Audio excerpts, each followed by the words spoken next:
Brasil viveu os ciclos do pau-brasil, do açúcar e do ouro. No Império, começou o ciclo do café, também voltado à exportação e produzido por escravos. Um ano depois da abolição, chegou a República. O ciclo do café acabou em 1929, quando o mundo quebrou. O Brasil se recuperou e viveu décadas de crescimento. Até as duas crises do petróleo, que geraram a crise da dívida externa e o aumento da inflação. Na democracia, os problemas continuaram. Com o Plano Cruzado, a inflação foi controlada, o crescimento voltou, a população consumiu euforicamente. Mas logo veio a frustração. Com o fracasso, o Brasil caía numa nova crise. E a crise foi tão forte que em fevereiro de 87 foi preciso decretar uma moratória técnica. Nós não tínhamos simplesmente com o que pagar. O Brasil não tinha mais reservas para bancar os pagamentos, né, de importações e serviços, né? A consequência da moratória é que você estabelece um período em que você não tem regras.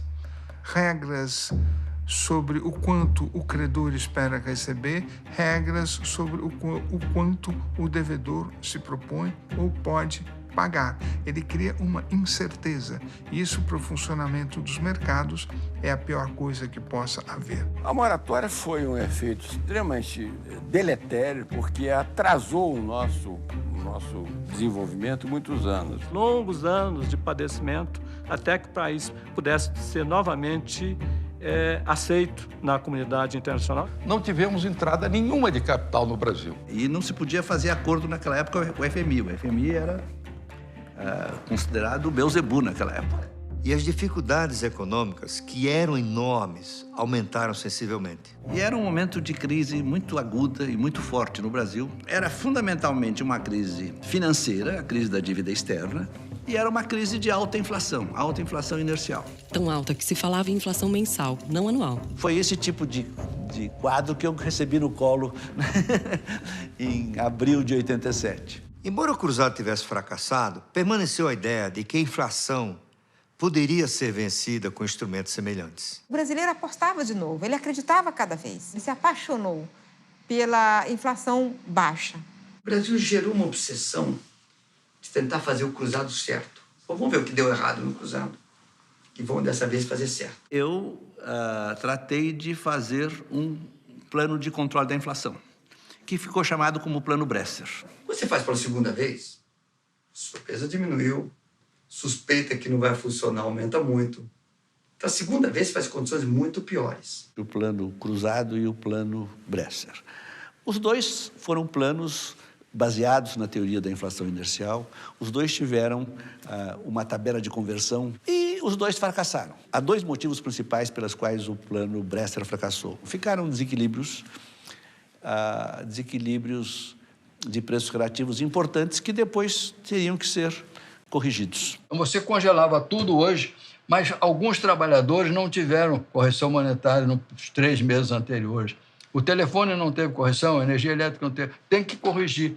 Quando você congelava tudo e depois corrigia alguns itens, a inflação voltava. A outra razão foi que eu não tinha apoio do presidente para fazer o ajuste fiscal. E era preciso um ajuste fiscal forte, mas o presidente não tinha condições de fazê-lo. Porque quando você tem um orçamento deficitário, ou você vai aumentar a taxa de juros no país, porque o Tesouro Nacional vai ter que se endividar mais, ou você vai gerar inflação, ou as duas coisas. As despesas estavam muito maiores que as receitas e tinha um déficit muito grande e isso também inviabilizava o controle da inflação. Em maio, Maílson da Nóbrega assumiu a Fazenda. João Batista de Abreu assumiu o planejamento. Começou uma história de que a gente ia fazer um congelamento. A sociedade brasileira, ela passou a não acreditar mais de que o governo fosse capaz, vamos dizer, de encaminhar uma solução duradoura para a estabilidade econômica. Era preciso conquistar a opinião pública para a ideia de que não iríamos congelar de novo. Não se podia fazer nada mirabolante, também porque as regras de tudo estavam sendo reescritas. Assembleia Nacional Constituinte, prometida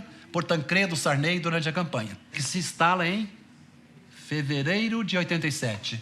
O grande progresso do Brasil, esse progresso institucional, começou na Constituição de 88. Assegura a uma institucionalidade democrática. A Constituinte foi uma bênção, mas a instabilidade, o país ficou quase 2 anos sem conhecer as regras básicas. Mas, depois de 18 meses de trabalho, finalmente a Constituição foi promulgada. A Constituinte encerra os trabalhos. Todos os partidos assinam uma nova carta, menos o PT. A redemocratização está completa e o país pronto para o aprendizado da democracia plena.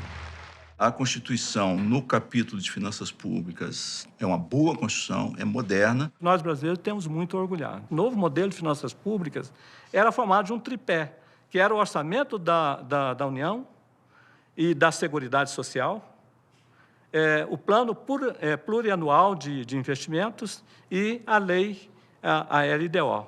Um plano plurianual de investimentos. É um plano que o governante tem que fazer no primeiro ano do seu mandato para validade para os 4 anos seguintes.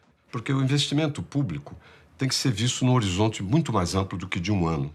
Tinha a lei anual, chamada LDO. O objetivo da Lei de Diretrizes Orçamentárias foi permitir que o Poder Legislativo pudesse dar orientações ao Poder Executivo na elaboração do orçamento.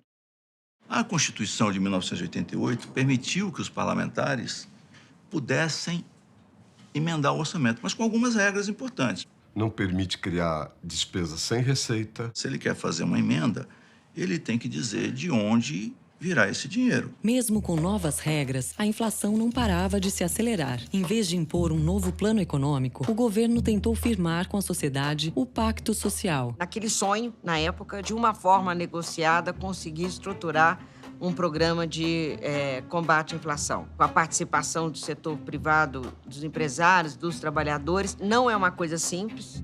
O Pacto Social não funcionou. E a inflação continuou se acelerando. A série de congelamentos virou uma profecia que se autorrealizava. O processo inflacionário se tornou crônico.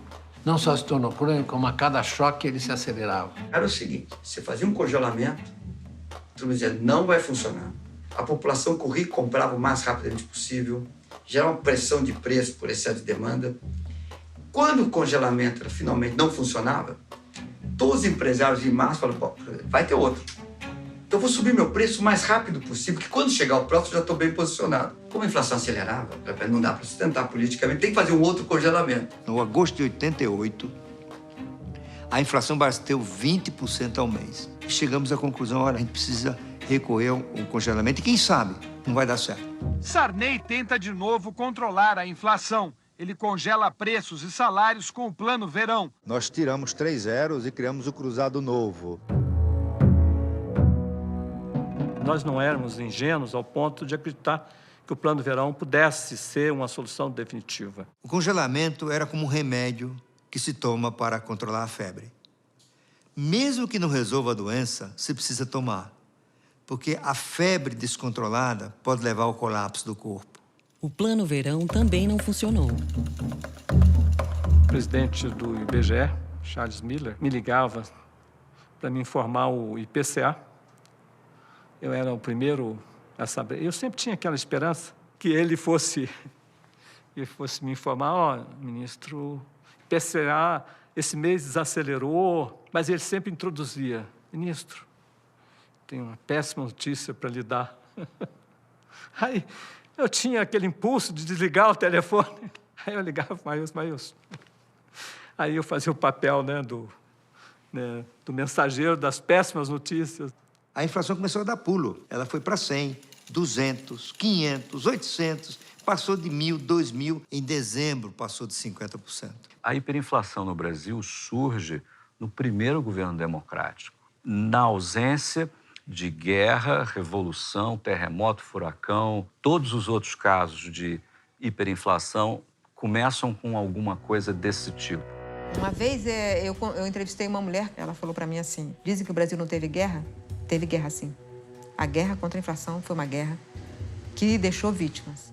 Nesse momento aí que a inflação chegou a 80%, era desespero puro, né? Os preços do mercado estavam subindo a cada dia, mas o seu salário só subia de 3 em 3 meses. Ao final dos 3 meses, estava com a língua para fora, porque o seu salário já não estava valendo nada. A inflação foi tão violenta que a prefeitura passou a pagar os seus funcionários quinzenalmente. Mas a maioria dos brasileiros precisava de outras estratégias para se proteger. A inflação inflacionou a vida das pessoas. Você tinha o tempo todo ficar pensando como é que eu posso fazer para me defender disso. Obviamente, o que o trabalhador fazia é gastar o mais rápido possível. Pegar o salário e ir correndo para o supermercado. Quer dizer, as compras eram feitas todas de uma vez só. A sociedade gastava, isso é engraçado falar hoje, um tempo absurdo procurando preço, procurando coisa barata. Primeiro, onde é que estão as promoções? Então, eu levava as crianças e todas elas eram treinadas para fazer essas compras. Olha onde que estão remarcando, vai correndo e passa na frente do remarcador. Você pegar antes dele remarcar, porque a máquina chegava e podia aumentar em 30%, em 40% aquele preço. E você vai lá na fila do coisa que já estão chegando lá, já vai aumentar o preço da carne. O carrinho era assim, o que não era perecível você comprava em grande quantidade. As pessoas estocavam compulsivamente. E freezer era ótimo, porque você colocava as carnes ali, né, e segurava o mês inteiro, né? Tinha medo de que fosse faltar algum produto. Quando começou a sumir, começou aquele desespero da acumulação. E aí, mais rapidamente, chegou o desabastecimento. Carne sumiu completamente. Óleo de soja foi racionado. Açúcar foi racionado. Teve momentos que feijão era racionado. Surgia a informação de que ia subir a gasolina. E aí todo mundo saía correndo de onde tivesse, largava a mesa de trabalho, largava o que estava fazendo, largava filho com alguém, com o vizinho, e saía correndo com o carro para o posto de gasolina, porque você ia ganhar ter um ganho de 30%, pelo menos naquele tanque, né? Você vivia uma ilusão monetária, você não sabia o valor das coisas. Você olhava para uma coisa e você não sabia se ela era caríssima ou se você estava fazendo o melhor negócio da sua vida. Se você comprou a 10, amanhã ia estar 20. E podia ser um bom negócio ser 20, porque no próximo mercado podia ser 25. Aconteceu várias vezes comigo. Com a idade, eu fiquei míope. Eu olhava o produto lá longe e achava... Estava na dúvida, é 10 ou 100? Eu completa falta de noção dos preços, porque eles variavam por hora. 6 meses já era uma incerteza absoluta, quer dizer, não dá nem para planejar nada. E, por não existir uma capacidade de planejamento, também tudo era feito muito com um horizonte muito de curto prazo. Era um ambiente muito hostil, digamos assim, para investimento, para planejamento, para tudo mais. O financiamento era muito difícil, não havia possibilidade de você alongar o crédito. As pessoas investiam em cadernetes de poupança, moeda estrangeira e títulos do governo, porque davam liquidez diária com correção monetária. Nós chegamos a ter, eu lembro disso, taxa de juros de 1% ao dia. Era o chamado overnight. Os pobres não tinham acesso a contas de overnight na época, protegidas da inflação. Tinha 40% da população, no máximo, com dinheiro no banco. E eu, que não tinha conta no banco, que recebia o salário, estava perdido, porque a inflação comia o salário, aumentava, portanto, mantinha e ampliava o número de pobres no Brasil. Existe uma ligação direta, mais inflação leva a maior desigualdade. Então, combater a inflação é prioridade para a distribuição de renda e tornar a sociedade mais justa. O pior número foi 89, foi o ápice da desigualdade brasileira. Foi o período onde a inflação atingiu o patamar mais alto, e talvez não por coincidência. A gente era mais ou menos concorrente direto da África do Sul na época do apartheid. Os 10% mais ricos detinham 50% da renda, quase exatamente, os 50% mais pobres, 10% da renda. Isso, evidentemente, criava um enorme empecilho ao desenvolvimento econômico. Com o Plano Verão, a nossa expectativa era de que trouxéssemos a inflação para a região de 1 a 2% ao mês. Não deu certo porque as condições não eram propícias. Não havia como complementar a oferta doméstica com produtos importados. Também não havia financiamento. O Brasil ainda estava em moratória. O Plano Verão padecia, da mesma maneira que os outros planos, de um ajuste fiscal, mas é um governo que não tinha absolutamente nenhuma base política no Congresso Nacional. E começaram também a faltar condições políticas de uma ação mais forte do Ministério da Fazenda em termos de inflação. Eu e João Batista não sabíamos mais o que fazer. Nós nos sentíamos como dois comandantes de um navio, já todo aboroado, sem nenhuma orientação, sem nenhuma eletrônica de bordo, digamos assim, todavia precisando chegar em algum porto, qualquer que fosse ele. Um porto seguro significava concluir o mandato do presidente Sarney, assegurar que as eleições ocorressem da forma mais pacífica possível e que, apesar da inflação, de alguma desorganização, entregássemos o país ao novo governo. É uma expectativa que um novo presidente pudesse mudar as coisas. O novo presidente, aí sim, com força política, com bases políticas sólidas, pudesse, então, propor um programa efetivo de estabilização econômica. O eterno Ulisses, um histórico Brizola e o persistente Maluf estão entre os candidatos. Fernando Henrique apoia o tucano Mário Covas. O ex-operário Lula conquista as esquerdas. Collor, com 28% dos votos, e Lula, com 16%, vencem o primeiro turno. Covas e Brizola sobem ao palanque de Lula no segundo turno. E Fernando Henrique também participa do comício que fecha a campanha do PT.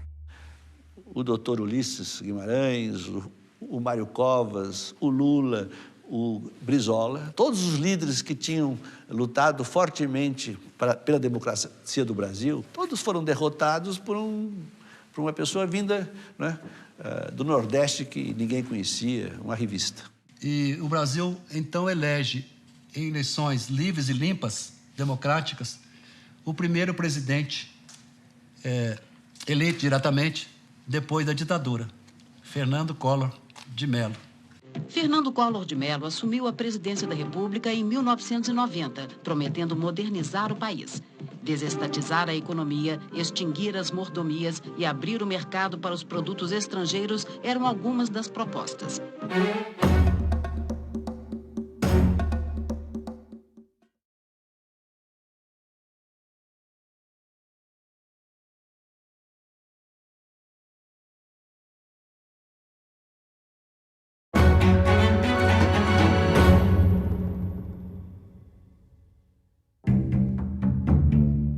Uma vitória do presidente Collor nas urnas que trouxe algum tipo de expectativa ou de esperança de que algo fosse feito com relação à inflação.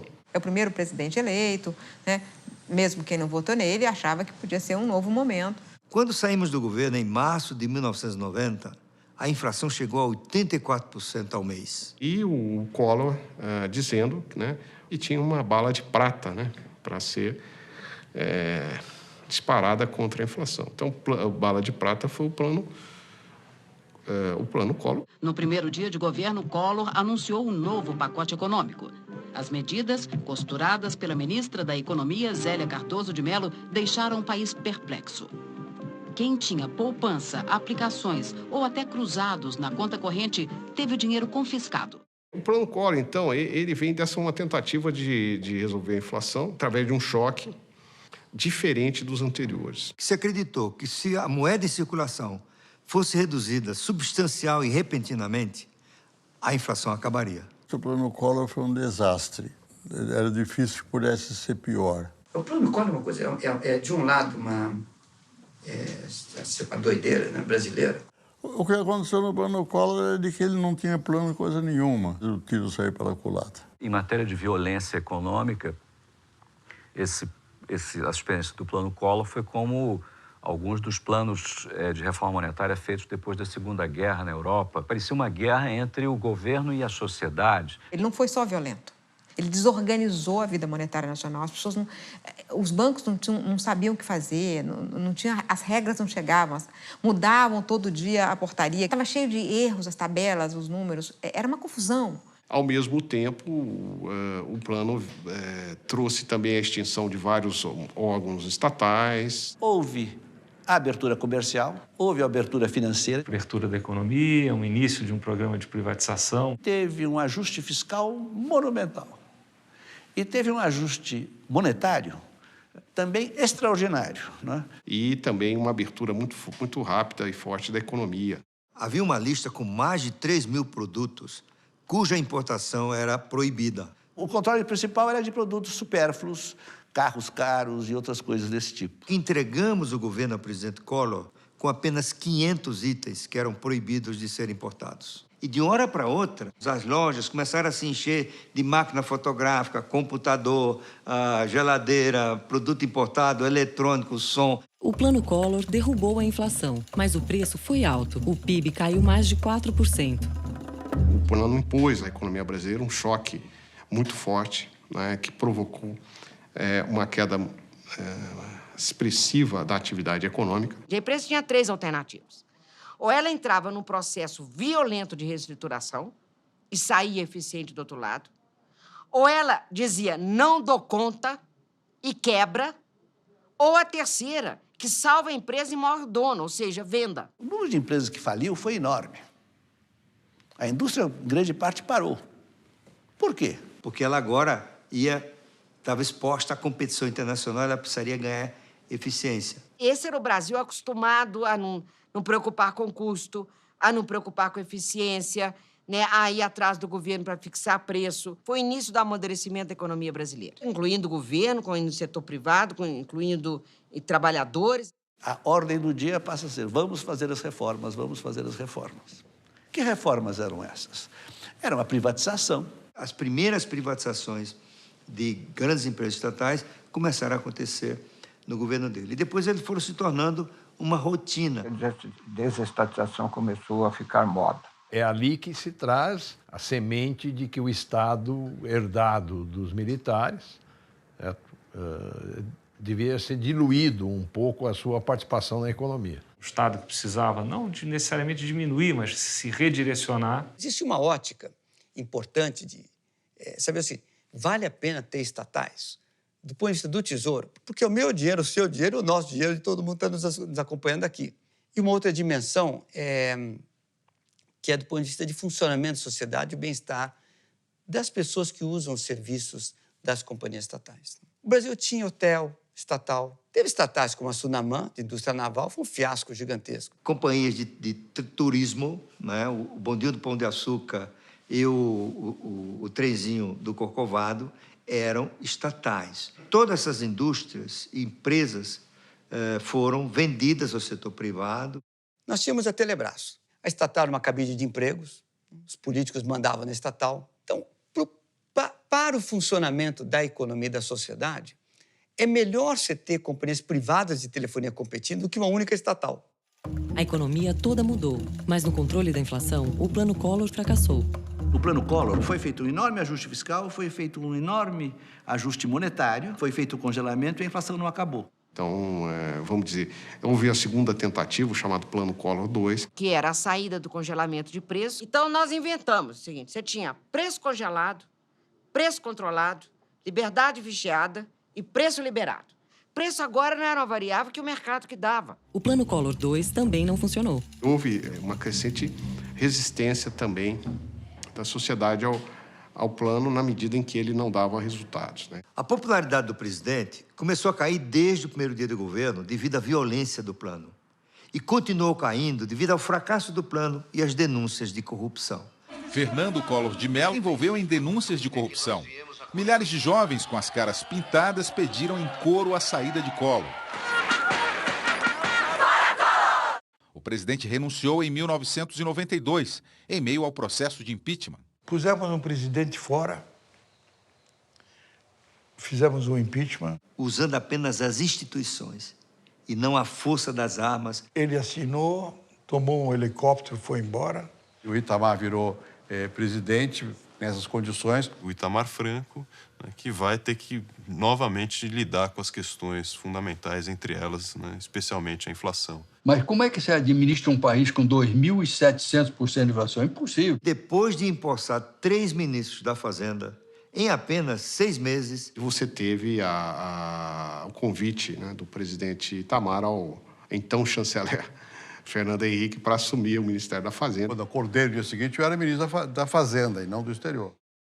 Bom, evidentemente, a maior dificuldade era a inflação.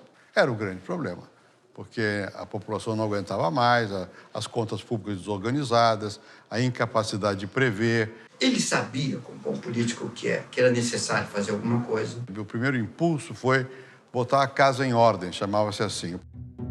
Havia muito a arrumar e o presidente reuniu grandes economistas para ajudá-lo.